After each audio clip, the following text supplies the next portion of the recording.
Welcome to the Mad Singers Management Podcast from madsingers.com, where entrepreneurs and business managers learn and share. If you like the show, don't forget to leave a review. Hello, everyone, and welcome to this episode of the Mad Singers Management Podcast. And today I have with me Mark Luckenbaugh, if that's pronounced correctly. Welcome to the show, Mark. Thanks a lot, man. No, you did great. Like I said, it's been you'll never do as bad as it's already been done. It's been torn apart pretty good over the years. So excellent. Thanks for having me. Some people have been more horrible than me. That's a great start. Oh, absolutely. Yeah. So thanks a lot for having me, man. Very cool. Pleasure having you. So as you know, my audience are eager to learn lots of management tips and tricks, and I like interviewing people in different niches and sort of with different backgrounds, because it often makes it a lot easier for people to relate to. It's often easy to sit and listen to some CEO who's running 100-people company and like him giving out all his tricks, but sometimes it can be difficult for people to relate so well. So really what I'm trying to do in my podcast is really get all the good golden nuggets out from real business owners who have built businesses from the ground. And obviously, I've seen your name around the world of, well, particularly SEO, but the world of Facebook for many years. So I figured you were an amazing guest to bring on this show.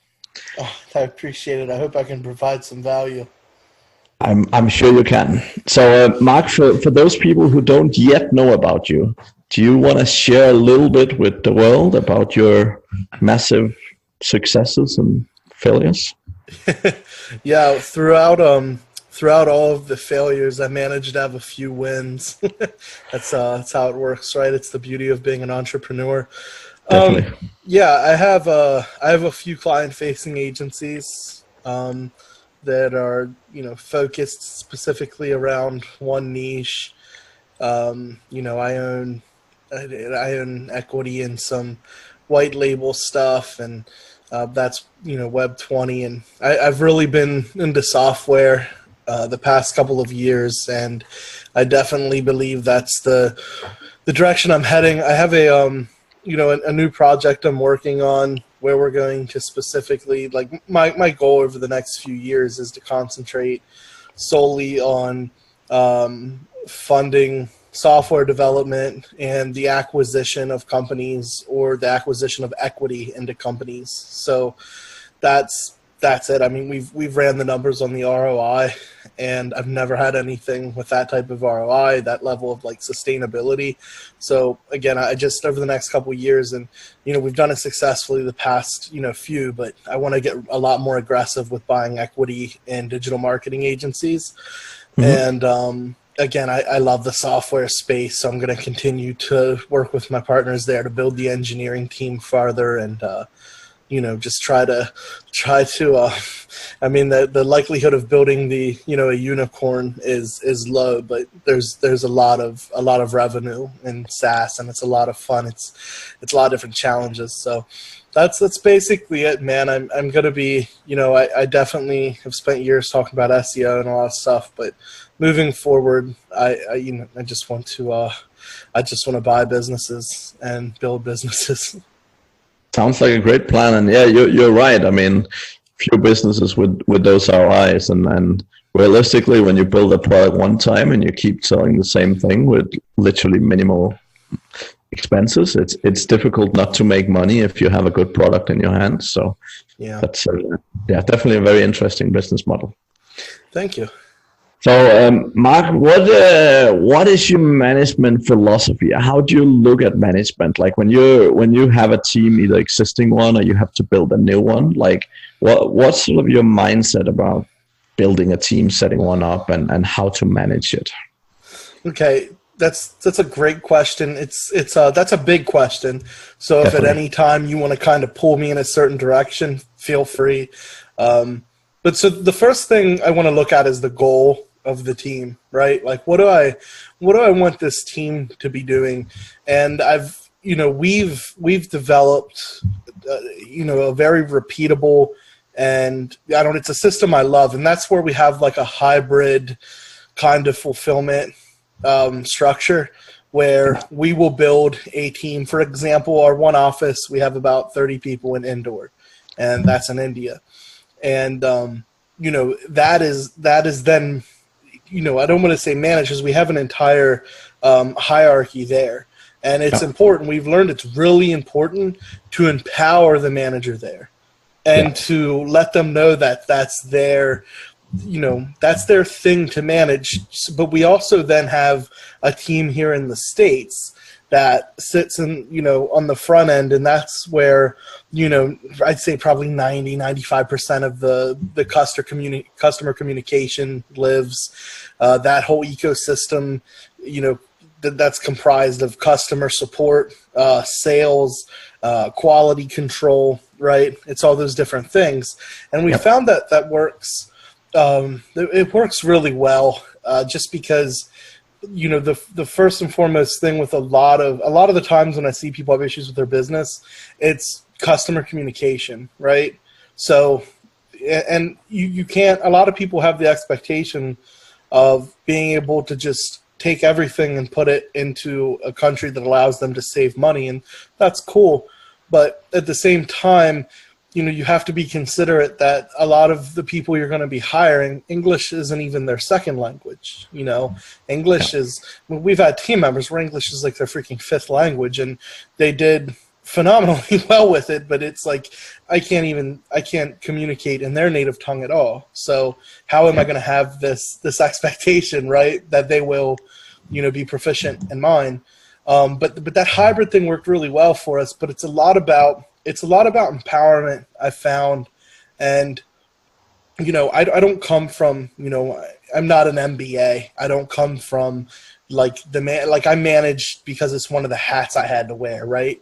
And I think that's probably a lot of your listeners, if they come from, the Facebook world that we, bump shoulders in, they're probably similar, right? Where they're entrepreneurial, and, they're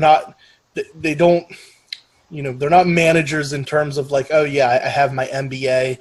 I understand all of these different management structures and these project management exercises and ecosystems, because it's a lot, right? That. Yeah, it's a lot. Definitely. And I think, I love the way you're looking at it, right? Because I think, like, full disclosure, I obviously own an outsourcing business as well. But I always talk with people, and I spend a lot of time trying to figure out, when we have no potential client, is it the right thing for you? Because for me, from a management standpoint, one of the key things is, in a business, you want to figure out, what do you 100% want to own, and what are you okay with not owning, right? So, for example, web development could easily be one where a lot of companies who haven't got expertise in that basically have the ability to say, we're okay not being expert web developers. Like, we're totally okay with that because it's not our strength. Right.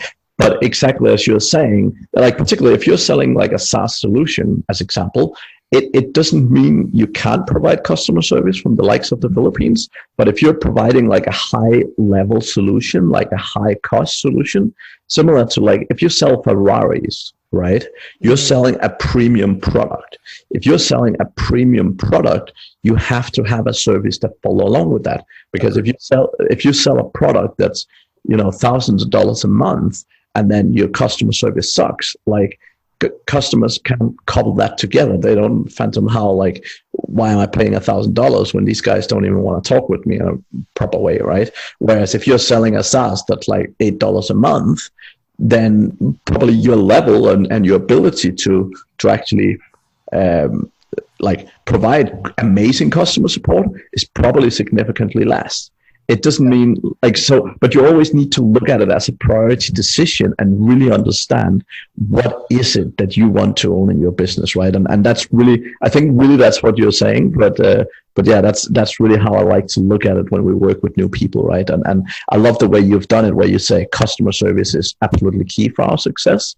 And, it's more cost effective for us to have developers elsewhere, but customer service is for you where the game is. And I totally agree with a lot of companies, right? Customer service is key. Yeah. So, I think you made 2 points that I just hope people really pick up on, because it's brilliant the way you worded it. The first one was when you said, like, what's your thing? What do you want to own? And I always tell people, what's your core competency, right? If you come from a sales background and you're a gun, you are a hired gun on the phone. You get on the phones, you get face to face, and you close. You close better than anyone else. Then even if you want to move away from the life of sales, you can start building a sales team under you, and one day get a manager to replace you and whatnot. But in the interim, like, you should be closing, and right, like, you should be focusing on what's gonna bring the revenue in first. And web design's a good one where you can easily move it out, or you can also, if you build boutique sites, you're building $20,000, $50,000 custom solutions, $100K even, then that might be something, hey, we're okay. We also offer some SEO solutions or whatever. We're okay with, moving that to a different team. But, I want to have a bit more control in-house. Like, that's brilliant. And that's exactly where I think people should start when they start team building. And that's like, because I see so many people who are like, oh, I want to build a business, I need a web developer, I need all this stuff. And in a short time, because they haven't really sat down and found out what they need to own, they end up with a huge team. And often they end up not even having work for them. And, if you're not a great web developer yourself, like, hiring people to build an amazing website for you, it is pretty difficult, right? Like, it's not just like go to Upwork and hire a web developer and suddenly you have like an amazing website. I'm not saying it couldn't potentially happen, but it generally don't, right? So there's a lot of work behind it. And if it's not your core competency, if it's not what you do and what you want to be an expert at, you're really spending a significant amount of time on something that's a lot irrelevant, really, right? To your business. So key thing is really understand what you need to own. So I love that concept. So really good. Absolutely. Yeah. The other thing you said that was really amazing was about, you're not going to take a guy that spent, years selling used Toyota Camrys, at buy here, sell here joints. You're not going to take him and put him on a Ferrari floor and expect him to have the same type of success, right? So I think it is big making sure whoever's going to be communicating or selling or even retaining, right, whether it's going over reports or, setting all of that up with a client or whatever, having them, making sure it's a good, we talk so much about like product fit, right? But there should also be like a talent fit. And it's not to say that if you sold Camrys, you can't sell Ferraris, but day one, you're dealing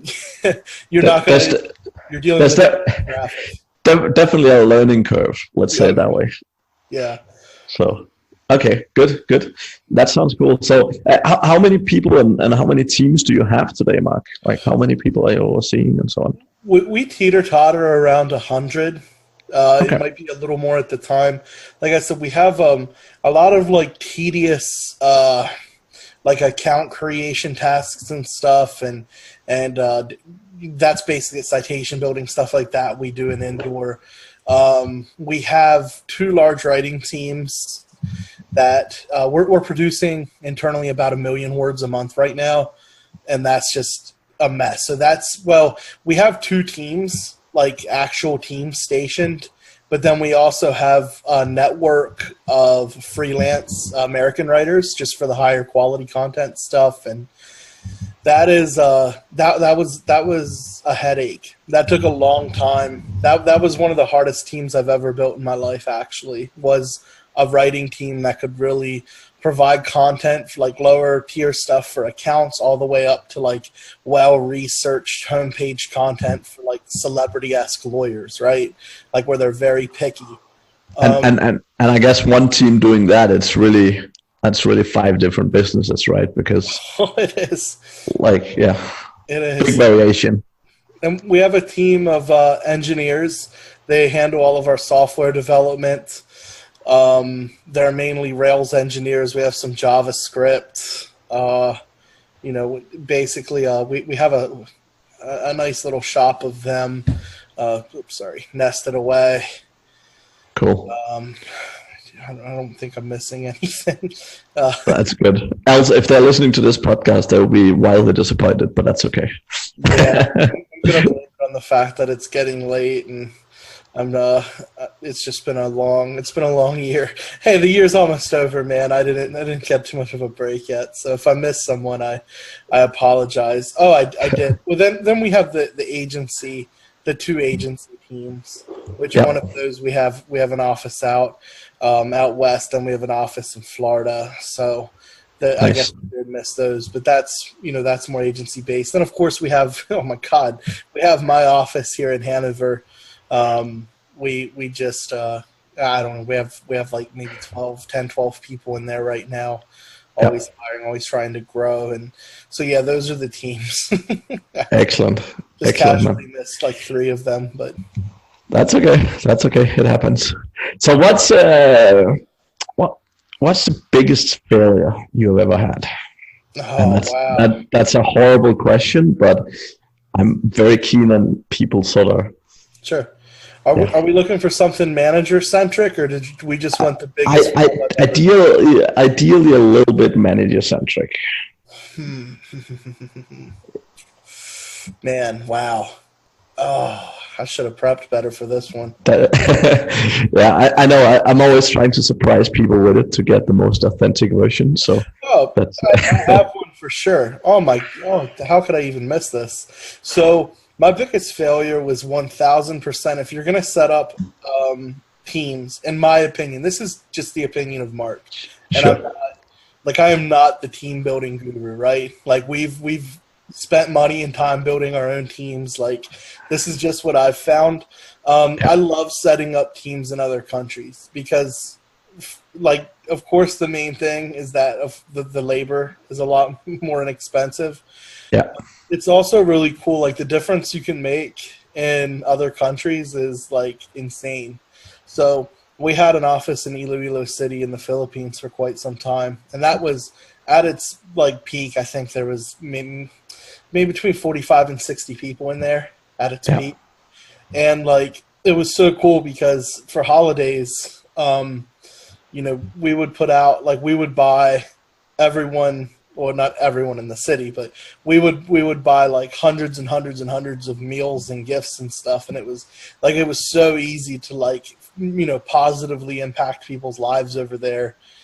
That was cool, right? And then in turn, you build this loyalty with the team where they're like, man, these guys give a damn. Like obviously they're building teams over here to save money over building an American shop, but it's nice when they give us these cash bonuses, and we fed the team every day. We always made sure there were stockpiles of food, and like it was cool, right? So that's cool too. But at the end of the day, like I love doing that stuff. You learn a lot about other people's cultures, and it's cool. It's cool to see the impact you can have on a community, right? But the biggest mistake we made for sure was that specific office. We didn't have a hand in the build, so we worked with another guy to build that office, and he was a partner at the time, and like it was our office. Like we split the funding of everything. It was his building. So from my understanding, that this was like a few years ago we built this, so I'm a little rusty. But sure. When we talk to attorneys, like as Americans, I don't think we could own property there. Correct. Yeah. Am I right? It was.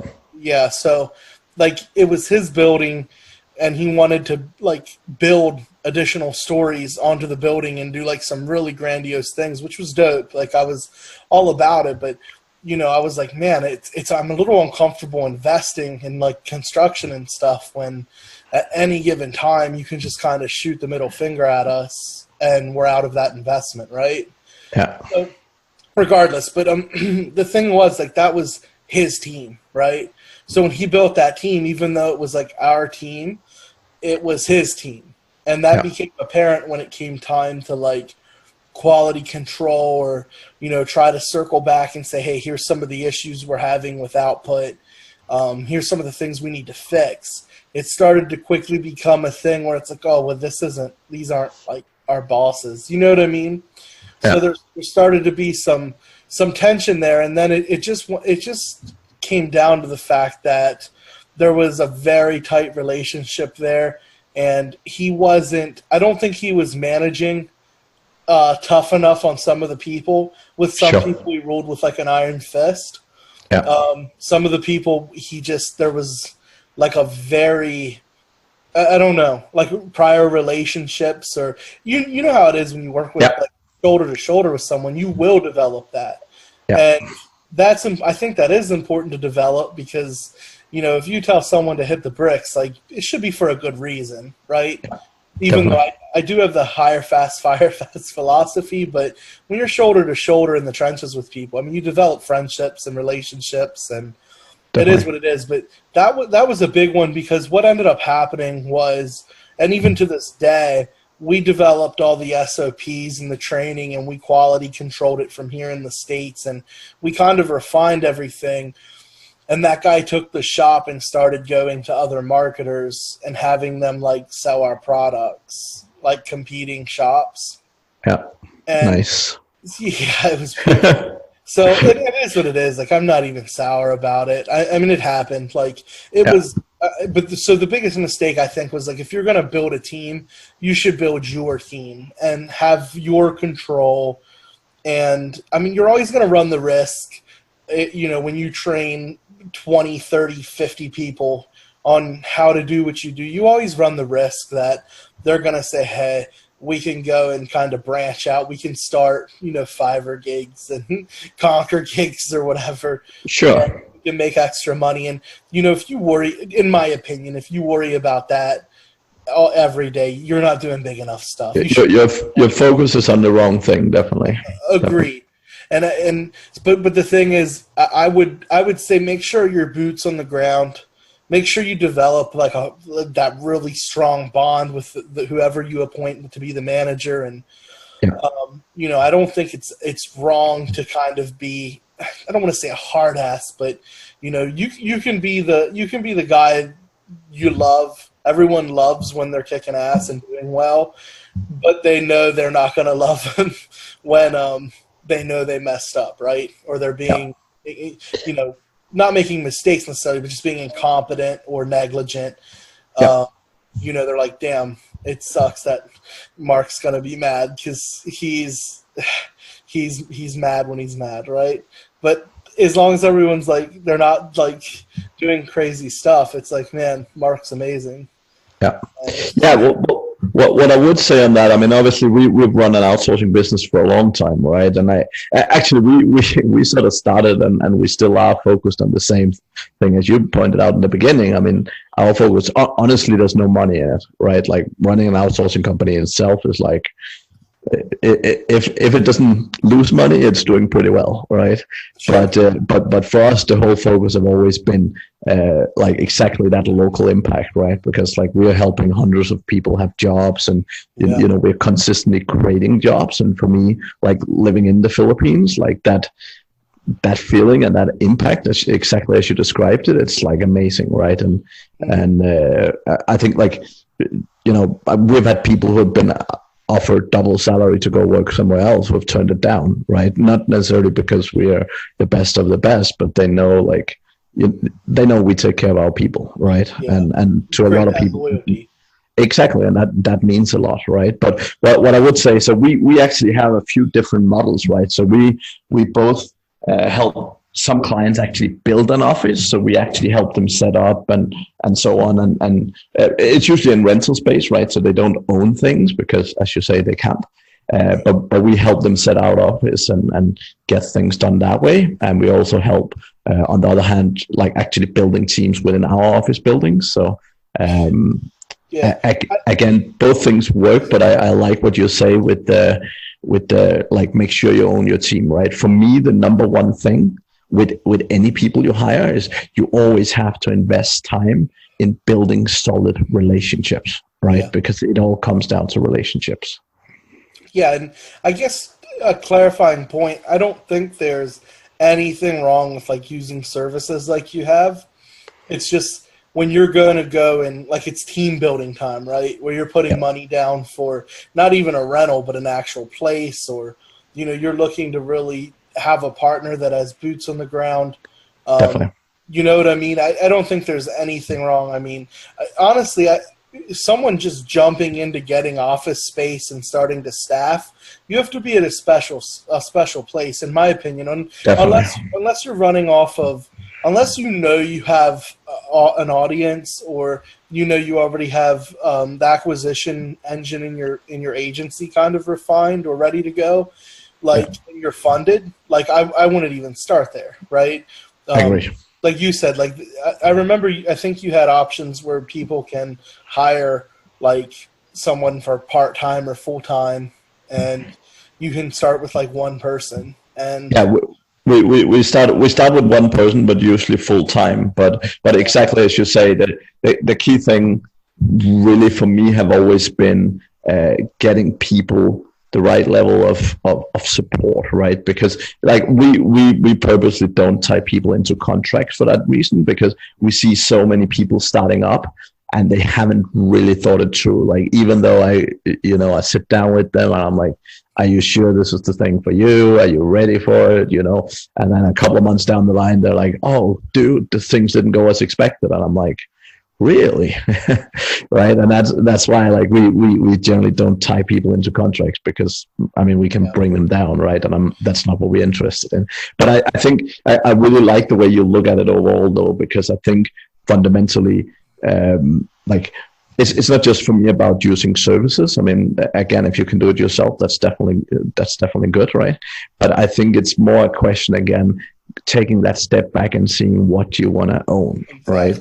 Because when you know what you want to own, that really helps you have a good view of, how close do the different things need to be, right? Because like a lot of the stuff we run for clients at the moment, that would be things like customer service for Amazon stores, right? So we have a lot of sort of 24/7 teams that actually do customer service, either for Amazon or for private stores, right? And it works really well, because a lot of these people, they don't have huge profits, like they don't have huge profit margins. So they can't really afford to have customer service in the US, right? But they can get 24/7 service, they can get chat service, they can get all that stuff through us. And it gives them a new layer of opportunity without having to invest $1 million, right? Right. So it's like, definitely understand what you want to own is key, right? Yeah, and I think being realistic about where you're at too. This is something I see. I have a very specific person in mind when I say this. They'll probably listen to this and be like, "Damn, he's talking about me." But they go for the gusto. So they'll be the first person to say, "Hey, we need to do X amount of these things each month," and it's something small. It's something we could. It's like Upwork small, or it's maybe a couple small projects per month.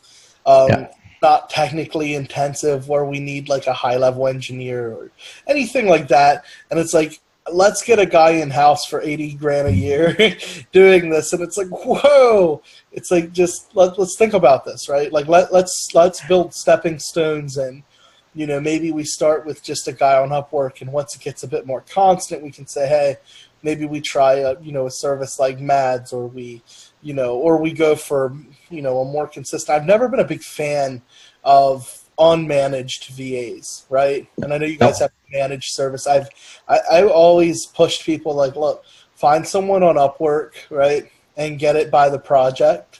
That way you don't have to worry about time tracking, 5, 10 people. If you're in a small agency, it's all project-based, right? You don't need to worry about time tracking 5 to 10 people and all of these different, ecosystems of the project that, don't even conflate. And then, focus on trying to say, hey, let's just get it by the project. And once you outgrow them, where it's like, man, I'm spending more, right, with all of these projects we're getting them to do each month, I'm spending more than I'd like to. Let's look at hiring. I always would urge people to hop and skip over an unmanaged VA. Years ago, I had I grew an agency pretty big. It was a very general. I started with kind of specializing in the dental space, and then we kind of generalized, and it got decently big. I was proud of it. But one of the biggest mistakes we made was early on. We went that VA route. Like, we started with a lot of outsourcing, right, and different project type deals. with freelancers and whatnot. And I went the unmanaged VA route, and I was hiring remote people to manage VAs, which I was hiring the managers out of Eastern Europe, and then they were kind of in charge of managing, right, all these different VAs from around the world. And it was, what a freaking mess. And maybe for a smaller agency, there could be people that listen to this and are like, hey, that's what we do and it works great. And hey, I'm not here to rain on anyone's parade, but as we scaled to that, we ended up, I think our high mark there might have been 3.85 million a year. Yeah. So right around there. It didn't work for me at that level. You really need to have a shop set up, in my opinion, at that level. And I for some reason, that situation, and it could have been a lot of mistakes on my part, right, for sure. But I always just, from there on, I was like, I think I'm going to skip on managed VAs. So what I would say is that management doesn't get easier when you're dealing with remote people. And in fact, what happens is the opposite, right? Basically, the problems you have in your business get significantly more visible when people are remote, because there's a lot of things you can kind of brush over, and there's a lot of things that, things like relationship building and all that. Like when you have an office, for example, where people say good morning and they have a chat with each other every day and stuff. So that there is stuff that happens that, when you start being far away, like if you're not good with people, if your sort of ability to talk with people and communicate effectively with people is crap, and that makes it significantly worse when you're then not in an office with them, right? But I actually work with a lot of clients in exactly the situation you described, and for a lot of them, there's definitely ways to make it work, and there's definitely ways for it to work. Again, what I always try and do is understand what do you need to own in-house and what can other people do. Because like when I see agencies, again, they always try and manage everything. And I know we have been hitting this point, but one example is things like speed optimization, right?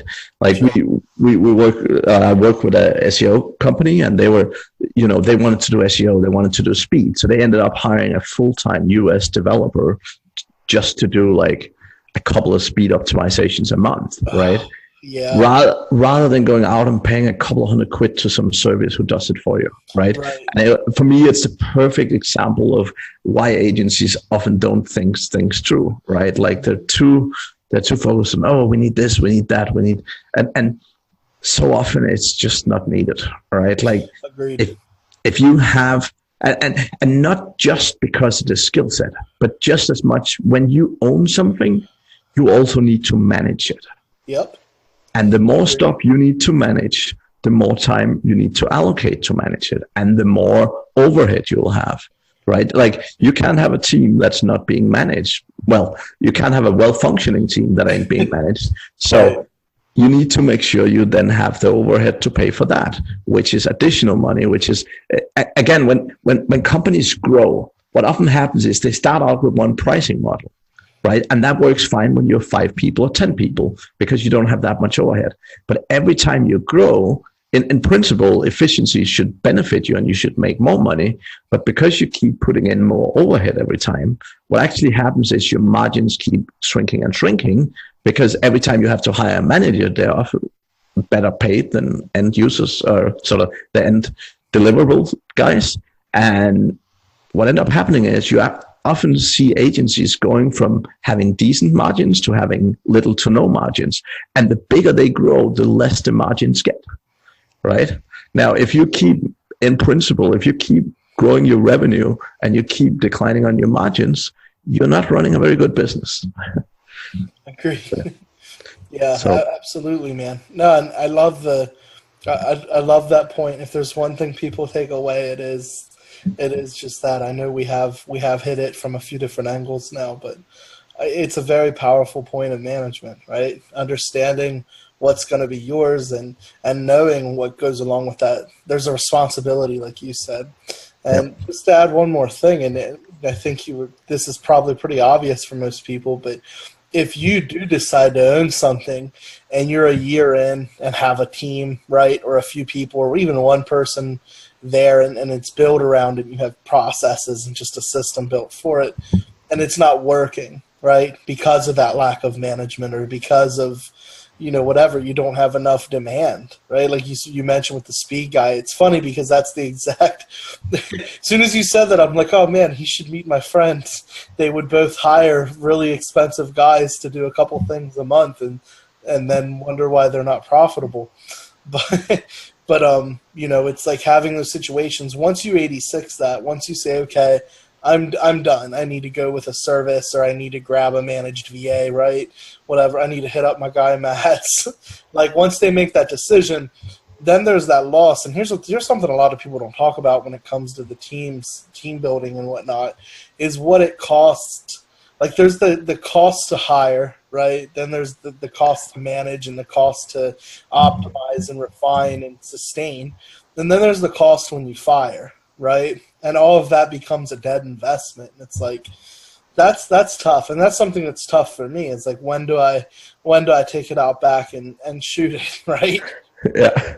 Like when am I going to say that was for your American listeners?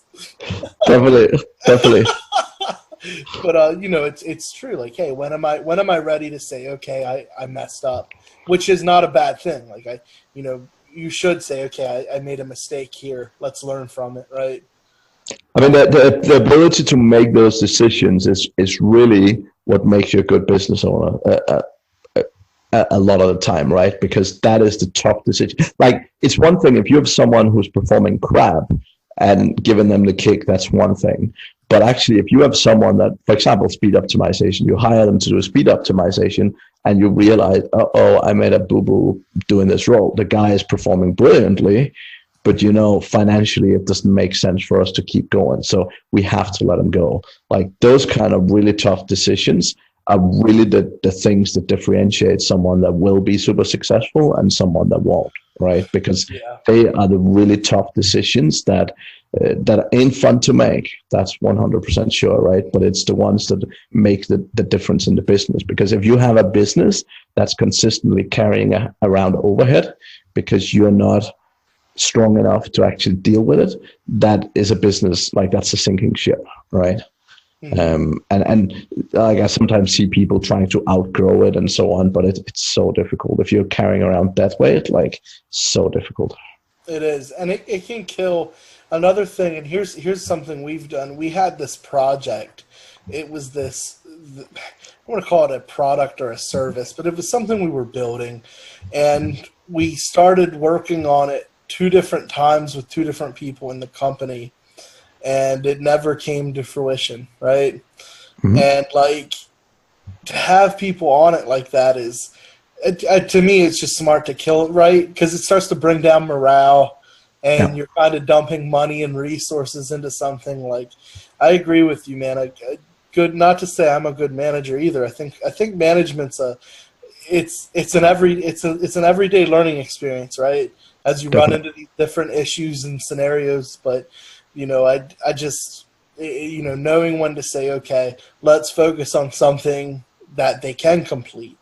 Because, if you have stuff that's constantly dying, that's not good for employee morale. Like, that's not good for your staff, right? To constantly be expending resources into stuff that kind of just, that's, again, taken out back. Yeah. So that's another thing that we ran into that pretty hard with. It was a big project. I mean, it was a multi-year thing, and that was a serious blow to 2 managers we had on that. And it was, it was interesting how we had to kind of kill it and get new projects churned up to, keep our rhythm, if you will. And I think in those cases, though, one of the things is also being honest about it. A lot of the time, business owners love hiding their failures, right? Which is why I love asking about them. But people love saying, oh, yeah, that project didn't go great. But I love it when people stand up to their staff and say, guys, we tried to do this thing and we totally blew it, right? Like actually being honest to your staff and say, hey, guys, we tried something and, we failed miserably. Again, that's not to scare people, but again, you're wanting people to be honest to you. You're wanting people to be transparent with you. And if you're doing that the other way around, like you don't have to tell them how much it cost you, but Right. just showing that kind of honesty to people really goes a long way in building those strong relationships and commitments and so on, right?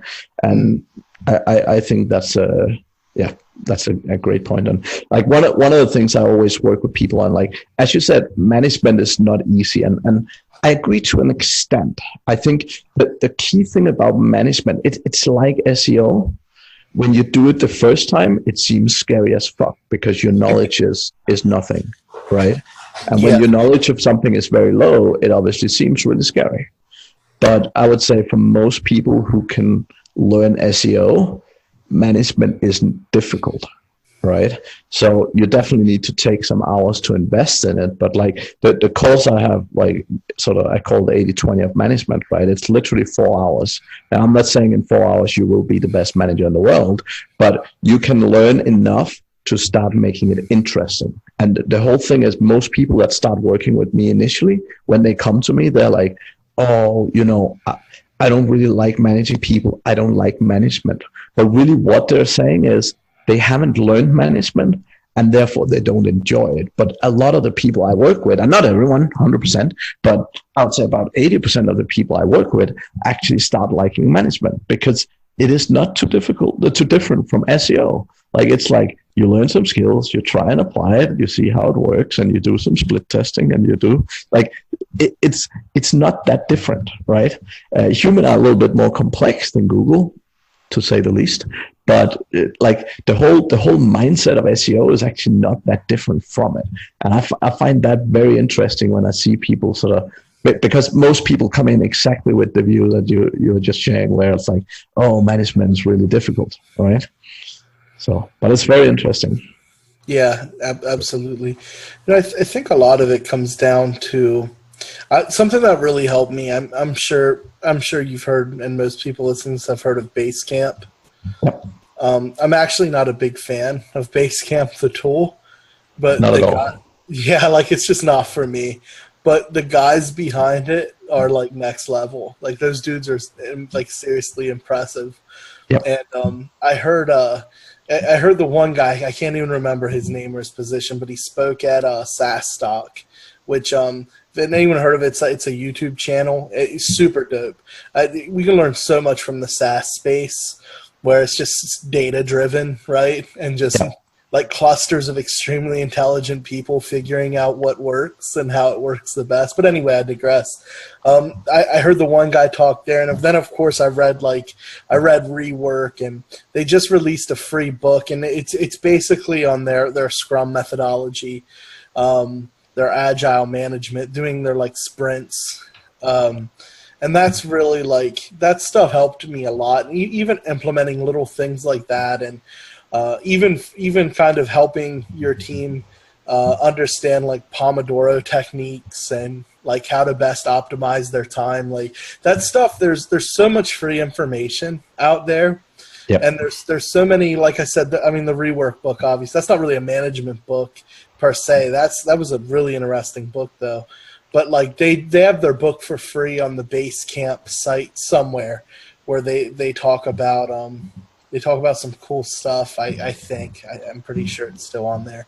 But regardless, even grabbing something like that to get started, like anything's better than nothing, right? Anything's better than kind of just like oh man, I've seen some. I'm sure, considering you consult for agencies, you probably have seen nightmarish things. But like I've seen like complete things managed in like non-dynamic spreadsheets where people have to go 10 different places and then like record something in a spreadsheet, and then like 10 different places, and like even without talking about like automation and just some of the amazing things like the average Joe can do in Google Sheets using macros or very basic scripts you can find out there or have done for you on Upwork really inexpensively. Like even without that stuff, just creating some type of a system, and then there are guys like you who do the consultations. That's super helpful. Like I think that seems like a really good combination to get a lot of people started. But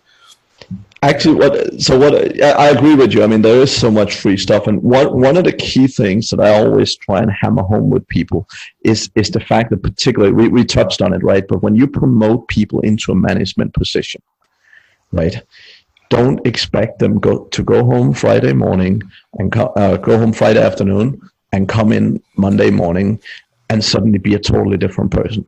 Yeah. If you promote someone into a management position, invest in their training. And I see it. It's worse in the SEO industry than anywhere. But basically what people do when they promote someone to a manager, they buy them a complicated SEO course.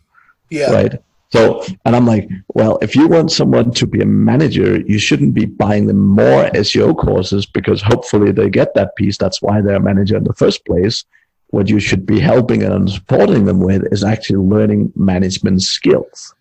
Right? Dude, that's amazing that you said that, because that immediately triggered maybe the biggest mistake. I might have to change my answer on that. But we promoted based on performance and seniority, which I'm not saying it's bad. It's a bad thing to incentivize like your skill set growing and your performance improving. Obviously, they're amazing KPIs to look for in your staff, right?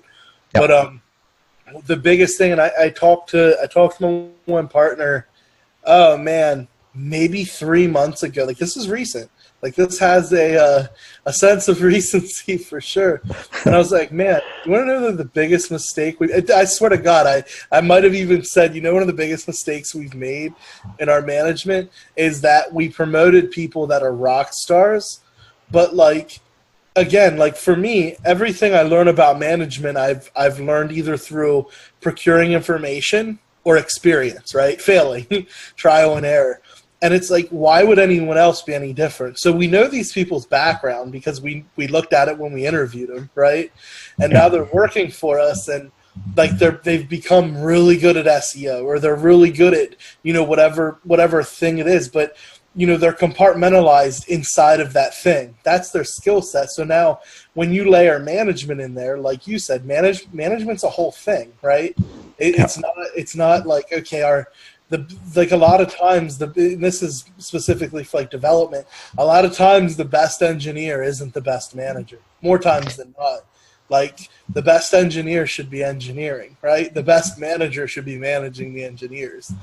Yeah. And I agree with that to a large extent. The one thing I have with that is generally people who have the ability to be outstanding performers are also generally the people who can learn management really well, because being an absolute top performer generally requires you to step out, take ownership, take responsibility, and do things that not everyone wishes to do.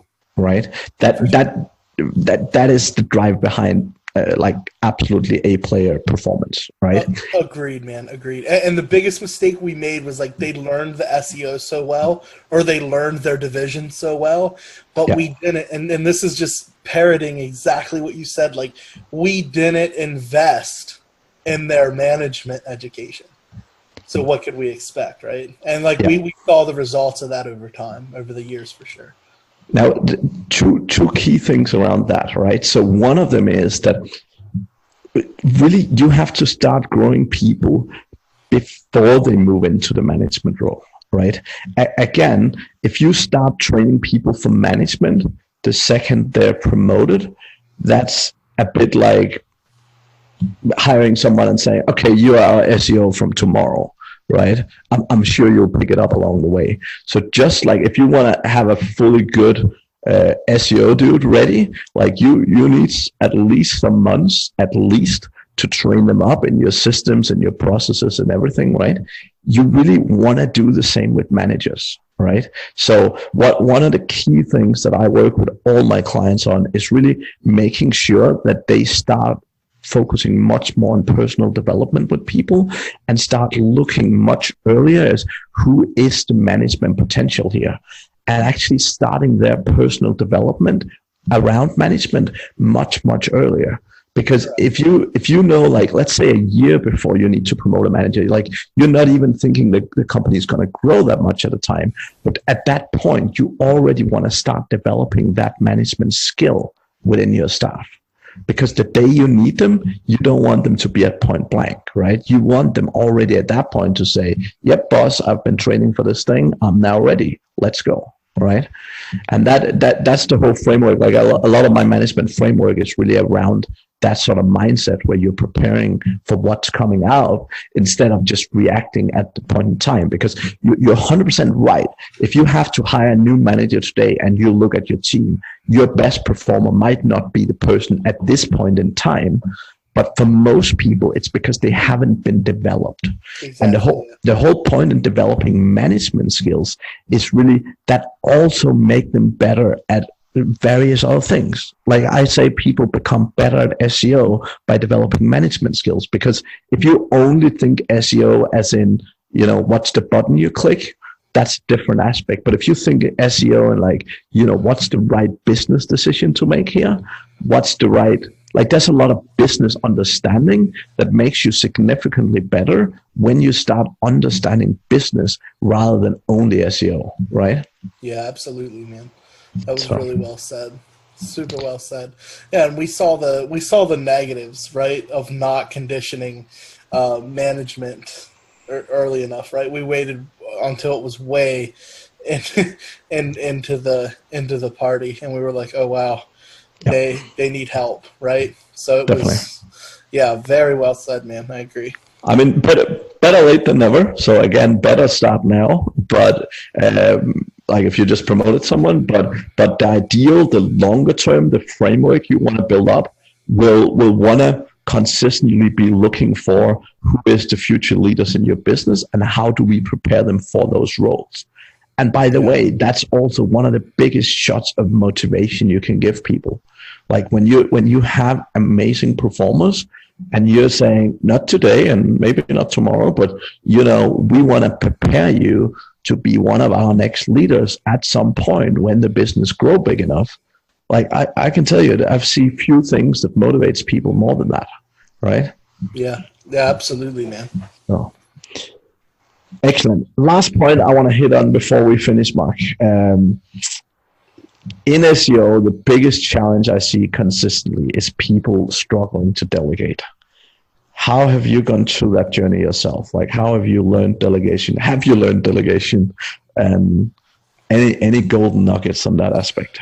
So I was really lucky in terms of that, because a long time ago, I was looking for a vehicle to invest cash in. And I ended up going to, I went to one of those, I don't know if you ever heard of Fortune Builders. Yeah. It was, yeah. So I went to one of their run to the back and give us like 30 grand events. And man, you can learn a lot about marketing by watching them market.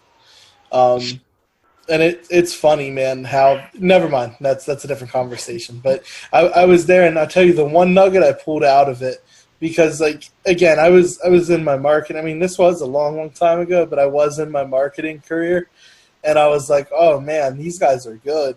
Like, they're just going to bullshit us for 2 days, and then they're going to want a $30,000 check written at the back of the room. And, you know, I identified that pretty quick, and I didn't really buy into the hype. But the one guy, I can't remember his name. He was the shorter guy from the show that they had on television where they rehabbed and flipped. Mm-hmm. And he said something and it's a very silly, basic thing that should be obvious. But to me, it wasn't at the time. It was in my early 20s, and I just didn't think like this. I had more of a scarcity mindset, maybe, right? I was just getting started. But he stood up there, and they were talking about the viability of, you know, investors holding homes for a long time to get top dollar. And he's like, man, I flipped that shit quick, because in the time you sit on that house for a year to get top dollar, I'm flipping 3-4 homes in that year's time. So even though I might be, to you, it looks like I'm taking a haircut on each house, but I ended up coming out I made more money this year, far more money, and I've gained more experience and connections, right? I've built more, just everything you build when you do 4 flips as opposed to 1, right? Yeah. Yeah. And he used the term, he's like, don't step over dollars to pick up pennies. And I started it's a very simple thing, but I was like, oh, shit. I was like, I'm never going to step over $1 to pick up a penny. I was like, I'm a dollar picker-upper kind of guy. And ever since, I've applied that to every aspect of my life in terms of like, I immediately outsourced everything around the house that I don't want to do. Amazing. Whether it's like it's to the point where it's like I was doing I used to exercise a lot before I just became like Jabba the Hutt. And so I paid for the actual meal prep, not like those mailed in meals. I paid for real meal prep, home cleaning, everything. And then for the business, it's the same thing. It's like, if I can't remember the number. I think it's around, you need to make like $1,000 an hour, I think, for a 40-hour work week. No, that'd be a 20-hour work week. I think it's $500 an hour then, right? To do $1 million a year. That could be politician math, man. Frank Kern said to never do math live. He's not lying. But whatever it is, maybe it's 500. That'd be what, 20,000 a week, 20, 40, 60, 80. Yeah, that's closer to being it. Because $1 million a year is what, like 83.6 or 86.3, whatever. But when you really put the number on your time, it's like, if what I'm doing isn't and I think I used the $1,000 an hour thing because it's like, when I'm 100 years old, because I'm going to live that long, hopefully, without exercising and meal prepping anymore. Like I don't want to work 40-hour weeks. Right, like I'm okay with dying at the desk. Like I'm a workaholic, but but if you value your time at that $500 or $1,000 per hour number, which you should be, right, and maybe even more. Like if you want to do 10 million, you have to 10x it. I know everyone loves hearing the 10x. That's not cliche or anything, but I don't want to do a task that isn't going to net me that $1,000 an hour or that $5,000. Now, you can't take that to an extreme. Sometimes you have to get your hands dirty, right? Sometimes you have to pick up the phone or you have to put a fire out. Like, you can't be a snob about it until you're big enough to be a snob about it. But, definitely. I really, so that was something I always focused on. I still give, like my partners, I still bitch at them to this day. Like just last week, I yelled at 2 partners and I was like, you're at a negative net on that. I was like, you had to spend 4 of your hours on that. You're a net negative. I was like, you made $0 on that, on this whole thing now. And everyone loves hearing that from me, right? The cynical big bearded bastard that I am. But it's true. Like, just always trying to revert back to like, man, like, is this something I should try to pass off, or is this something I should hire out, right? Like, if you want to do $5-10 million a year, you can't sit and build your $2,000, $3,000 WordPress sites, right? That's just not something you do. You have to sell $10 million worth of $2,000 sites, right? Like that's the big business development goal. Like that's what you should be working on, bringing in the revenue, making sure the people are there to build the sites for you, scaling as needed, blah, blah, blah. Like, but that's one of the, that's something I've really been blessed with. I heard that and it clicked. And from that day forward, like that's constantly, and I even apply that to the workers. I have one person, she's in-house. It's Nikki. She's an awesome SEO. She's phenomenal. Everyone loves her. All our customers love her. But I always yell at her. I'm like, Nikki, were you doing this? I was like, you shouldn't be doing that. We have people that make less money than you that should be doing that. And I don't say that in terms of, of course, I'm always trying to optimize my dime, right? But at the same time, I'm not saying for any other reason that like once you get put into management in any of our businesses, now you have to think like us. You're a mini me. You have to think like us. And you should say, okay, I'm now a manager. Anything I shouldn't be touching, right? It's no longer valuable for me to touch. There's no ROE, ROI, whatever. That I need to pass that on and just make sure it's being done right. So. I love it. I actually had a similar experience. Like I learned also from a very early age, even when I worked corporate, like I would actually take a taxi back and forward to work because I realized it saved me like an hour and I don't know, an hour and 20 minutes every day or something. And I was like, my hourly salary is worth more than the taxi. So it makes 0 point for me taking the bus or whatever.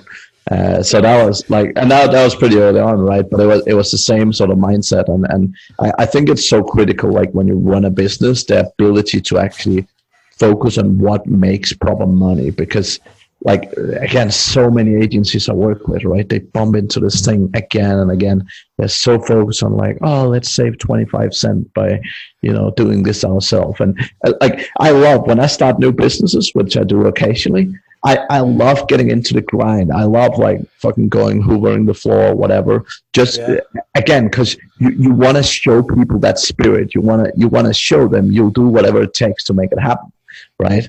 But very, very quickly you have to get into a mode where your focus is on, from a financial perspective, does it make sense? Yes, no.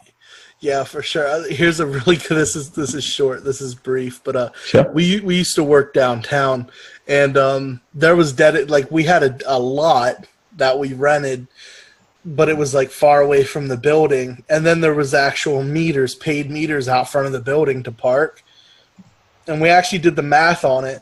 That based on how long it took to take the elevator down, remember to have change, right? Who carries change anymore? Like, I don't even carry cash. I'm all card. I'm all plastic. And this is an older town. We don't have the card machines that take the cards. Like, this is like, you have to have quarters, dimes, and nickels, baby, or you're not parking. So, like, we're talking like a 200-year-old town, like little town. So, we did the math on it, and how many times we got ticketed per month. It was cheaper just to get ticketed than putting filling the times up for the 8 to 10 hours a day we were there 5 days a week, some of us more, and then the time it takes to actually do it. I was like, dude, this is a freaking bargain. Ticket the hell out of us. Like, I'm not going down there. So that's a little extreme, but like we took it to the limit, man. I did some quick napkin math on that one afternoon. I'm like, yeah, I'm never paying the meters again, and I didn't.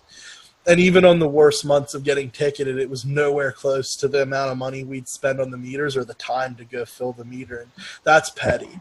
People shouldn't spend time on petty shit like that, but it was just one of those days where we did. So.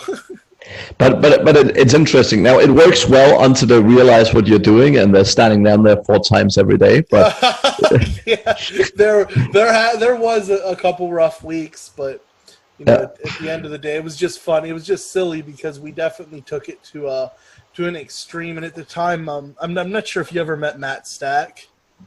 No, I have not. No.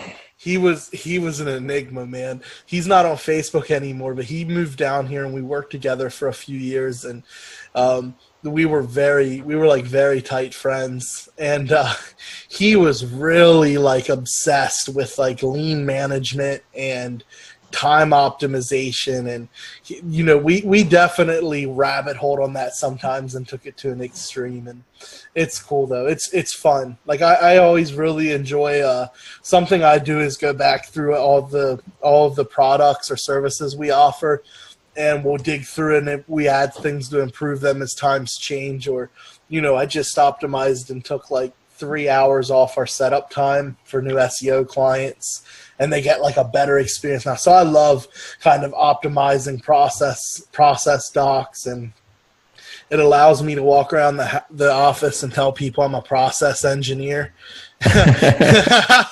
So, nice. Yeah. As long as it's working, right? As long as I can get the times looking good. But the first time I mess up on that, I probably won't be able to tell that joke anymore. But I love stuff like that. And I really, he definitely lit a fire under my ass when he moved down and was just hyper obsessed with like time management and time optimization and project management. Just like he was very anal about it, and it definitely rubbed off. Yeah. No, that's awesome, man. That's awesome. Listen, that has been an amazing podcast. Great talking to you. If people are eager to get in contact with you, Mark, or some of your cool businesses, what's the best way to get in touch? Honestly, I have a free Facebook group. It's a local client takeover. Yep. I mean, that's cool. I'm in there. I'm not quite as I lurk a lot. I don't post as much as I did. I'm just super busy.